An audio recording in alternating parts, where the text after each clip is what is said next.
से धर्मशाला में जगह का चयन कर लिया गया है और थोड़ा सा और भी उसके साथ जो और जगह है उसको भी ले लिया गया है। गोल्फ कोर्स बने, उस दृष्टि से हमने कार्य कर रहे हैं। गोल्फ कोर्स में कितने होल का बनना है, उसमें इंटरनेशनल स्टैंडर्ड का हमने कंसल्टेंट अपॉइंट कर दिया है। पालमपुर में रोपवेज बनना है, जो पालमपुर से थाथरी वाला जो रोपवेज है उसकी काफी एडवांस स्टेज में हमारे आगे काम चल रहा है। नड्डी में कैसे इको टूरिज्म विकसित किया जाए, उस दृष्टि से भी हम लोग काम कर रहे हैं कि और ट्रैकिंग रूट भी डेवलप किया जाए। जो ट्रैकिंग रूट है उसको डेवलप किया जाए तो पूरी टूरिज्म कैपिटल की पूरी परिभाषा आने वाले समय में नोटिफाई की जाएगी और उसमें क्या कंसेशन सरकार देती है, उस दृष्टिकोण से भी हमारी सरकार कार्य कर रही है। टूरिज्म का सबसे ज्यादा स्कोप अगर कहीं है तो वो कांगड़ा जिला में है, क्योंकि पानी बहुत होने के कारण, क्योंकि कोई भी टूरिज्म सेक्टर तब तक विकसित नहीं हो सकता जब तक उसमें पानी की सुविधा नहीं ना हो। तो स्टडी करने के बाद ही कांगड़ा को tourism capital of the state के रूप में विकसित किया जा रहा है। तो एक लंबी लेक बनाने का सुझाव भी आया है कि 2-3 किलोमीटर की एक लेक बननी थी। उसके लिए मैंने स्टडी का डायरेक्शन या अधिकारियों को दी है और इस दृष्टि से हम अपना कार्य कर रहे हैं। ई व्हीकल के संदर्भ में कि हमने चार्जिंग स्टेशंस बनाने हैं, उस दृष्टिकोण से भी हमारी एक चर्चा हुई है। कुछ साइट्स पर अभी हम विजिट करने में खुद भी जाऊंगा और आप पाएंगे कि 3 या 4 साल में कांगड़ा की जो स्थिति है वो उसमें आने वाले समय में आप बदलाव पाएंगे। अभी आप महसूस नहीं कर पा रहे हैं, लेकिन जो लोग यहाँ बैठे हैं वो अनुभव करने लग पड़े हैं कि हम किस रूप में कांगड़ा को विकसित करना चाहते हैं। तो आज मेन मीटिंग का जो मकसद था वो कांगड़ा को टूरिज्म के हब के रूप में कैसे विकसित किया जाए और 24 घंटे का टूरिस्ट 24/7 टूरिस्ट कैसे है, उस दृष्टिकोण से भी हमारी सरकार कार्य कर रही है। यही मैं आज आपको कहना चाहता हूँ। दूसरा, चामुंडा और जितने भी हमारे रिलीजन से जुड़े हुए टूरिस्ट स्पॉट्स हैं उस दृष्टिकोण से आगे बढ़ा जाए। तो इस बारे में इस मीटिंग में फैसला किया गया है और जल्दी ही इनके काम आने वाले 6 महीने में शुरू करने की प्रक्रिया को आरंभ कर दिया जाएगा। एयरपोर्ट की बात है, वो प्रोसेस चल रहा है। कानून के तहत जो प्रोसेस चलता है उसमें थोड़ा समय लगता है और उस प्रोसेस में जितना ज़्यादा आप तेजी ला सकते थे उसमें हम कोशिश कर रहे हैं। एयरपोर्ट बनने के बाद और हेलीपोर्ट बनने के बाद पूरे कांगड़ा जिला क्षेत्र और हिमाचल प्रदेश की में टूरिस्टों की संख्या कैसे बढ़े, उस दृष्टिकोण से भी हम काम कर रहे हैं। और एयरपोर्ट बनने के बाद कांगड़ा की पूरी तस्वीर ही बदल जाएगी, ये हमारे सभी अधिकारियों ने कहा है। टूरिस्ट कैसे हिमाचल में आए, उस दृष्टिकोण से हमने आगे कैसे कार्य करना है।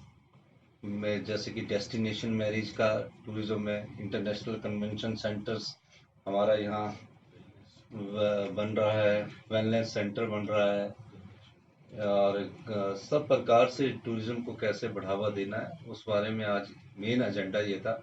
और एक इंटरनेशनल स्टैंडर्ड का हमारा जोलॉजिकल पार्क जो 13 में बन रहा है उसकी प्रेजेंटेशन भी थी, जिसके 600 करोड़ रुपया उसमें खर्च आएगा।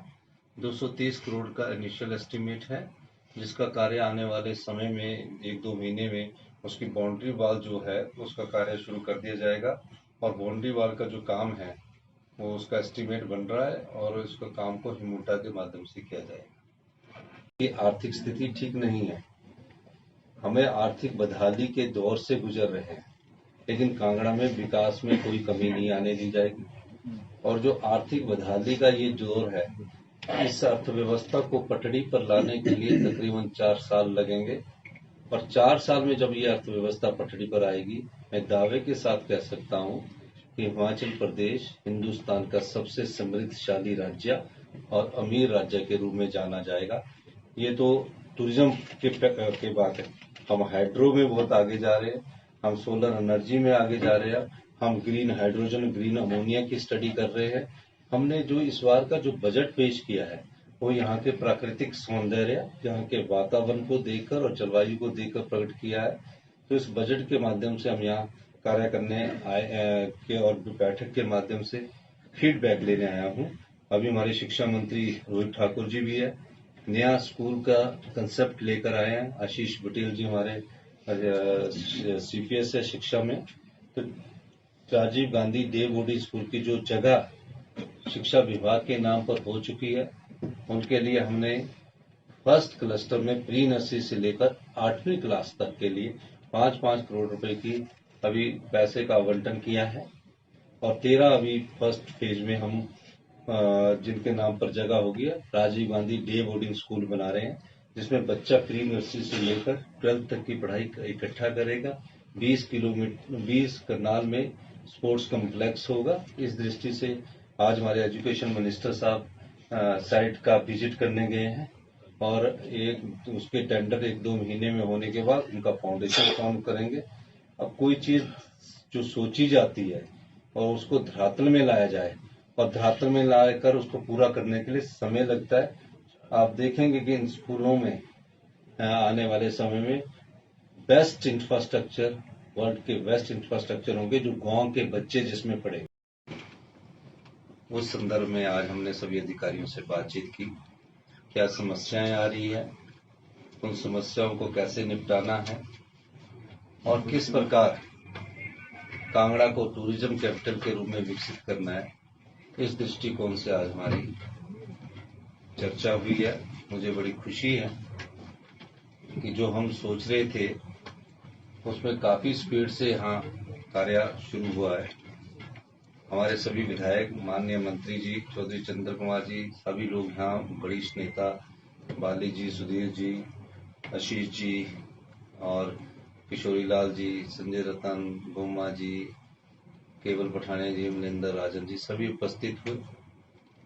3-4 विषय जो आए हैं कि हमें किस प्रकार का टूरिस्ट हब बनाना है, उसमें सब लोगों ने अपने कंट्रीब्यूशन दिए और कंट्रीब्यूशन देने के बाद कि जो थोड़ी बहुत जगह की जो समस्या आ रही है, कई जगह FCA की केसेस है, उनको कैसे जल्दी से जल्दी अप्रूव करवा के काम शुरू किया जाए और एयरपोर्ट की एक्सपेंशन कैसे की जाए। इस दृष्टि से विस्तृत चर्चा करने के बाद हमने कांगड़ा में 3 हेलीपोर्ट्स बनाने का निर्णय किया है। पहला हेलीपोर्ट हमारा रक्कड़ धर्मशाला में बन रहा है। दूसरा हेलीपोर्ट के साथ हैंगर का मतलब होता है कि वहां 3-4 हेलीकॉप्टर इकट्ठे खड़े हो सकते हैं और वहां से हेली टैक्सी शुरू की जा सकती है। जैसे पालमपुर से किसी ने चंडीगढ़ जाना है, शिमला जाना है, धर्मशाला से किसी ने चंडीगढ़ जाना है, शिमला जाना है। इस दृष्टिकोण से इन हेलीपोर्ट्स का निर्माण किया जाएगा। इनकी दोनों की DPR के लिए जो पवन हंस कंपनी है, उस पवन हंस कंपनी को हमने कॉन्ट्रैक्ट दिया है और वो साइट का विजिट करके चली गई है।